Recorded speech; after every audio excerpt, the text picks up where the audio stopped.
Et bienvenue dans la chaîne de Mathématiques Sciences. Aujourd'hui, je vais vous présenter et expliquer une nouvelle vidéo, qui est une vidéo donc en physique-chimie sur le thème numéro 3, l'énergie et ses conversions, et plus précisément une vidéo de laquelle tout simplement ici, nous allons parler d'énergie et de puissance électrique.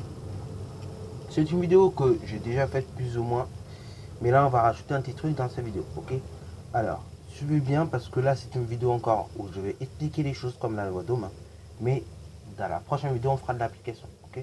Donc bien évidemment, suivez bien depuis le départ. Alors oui, je sais, j'en vois certains déjà derrière leur écran qui disent: ah ouais, des vidéos d'application numérique, t'en as déjà fait avec la loi d'Ohm, nanani, nanana. Bah oui, mais je vous avais déjà prévenu que ce thème-là, c'est vraiment beaucoup d'applications numériques, surtout en troisième. Des applications numériques qu'il faut bien évidemment bien maîtriser, parce qu'il y en a certaines, vous allez être offert en seconde ou même en première si vous prenez la spécialité physique-chimie. Ok?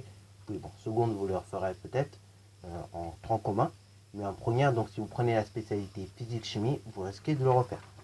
Bon, bref, ici on va parler de la puissance électrique. Alors la puissance électrique, j'en avais déjà parlé plus ou moins, je vous avais dit donc c'est la capacité que va avoir un appareil à convertir rapidement de l'énergie. Ok?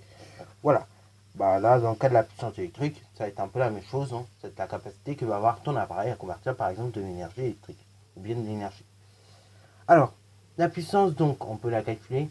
Et donc, donc, je vous avais dit avant même de calculer une puissance qu'il existait une relation qui va lier l'énergie, la puissance et la durée d'utilisation.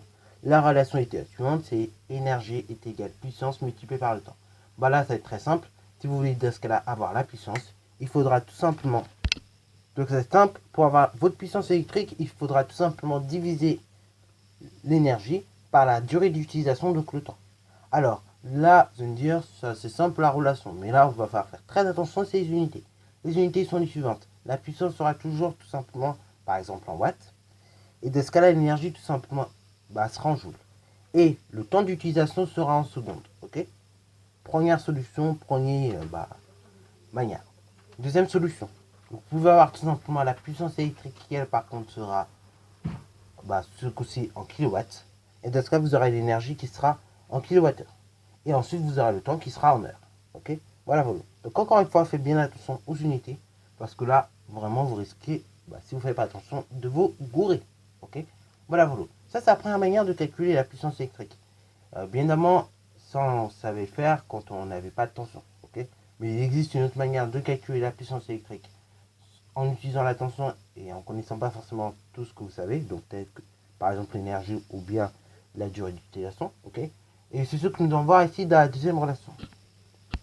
Deuxième cas de figure, vous pouvez calculer la puissance électrique en fait en utilisant la tension et donc l'intensité de votre appareil. Dans ce cas-là, tout simplement vous aurez la relation suivante. P, donc la puissance électrique, est égale à la tension multipliée par l'intensité. Encore une fois, ce sont des relations que vous risquez d'utiliser en secondes. Je vous dis tout de suite, la partie électricité en secondes, elle n'est peut-être pas présente de façon explicite, mais elle est présente quand même un petit peu, ok? Notamment quand vous allez faire les capteurs, donc les signaux des capteurs. Donc, troisième thème de physique-chimie, et donc c'est le dernier chapitre, je crois. Alors bon, dans cette relation, donc, puissance électrique, P est égal à lui. Là, il va falloir faire pareil, attention à quelque chose. Les unités, vous allez me dire, en fait, en physique, il faut toujours faire attention aux unités. En effet, il faut toujours faire attention aux unités, mais là, vraiment, pareil, si vous ne faites pas attention aux unités, vous risquez de vous gourer. Donc, on va tout de suite mettre les choses au point. La puissance électrique, comme d'habitude, elle sera en watts. Ok? L'intensité sera tout simplement en ampères. Et donc, votre tension, elle sera tout simplement donc, en volts. Ok? Voilà, voilà. Faites bien attention à avoir tout dans la bonne unité, comme ça vous allez obtenir la bonne unité. Sinon, vous ne faites pas attention aux unités, et du coup, vous risquez fortement d'avoir des réponses qui seront fausses. Ok? Voilà, voilà. Donc, faites bien attention aux unités que vous allez mettre pour avoir des réponses correctes. Ok?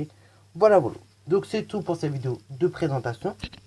Bien évidemment, donc, vous verrez la suite dans une vidéo. Donc, dans une vidéo qui sera une vidéo d'application. Donc, il y en aura deux à ce sujet. Une sur l'énergie, la puissance, tout ça.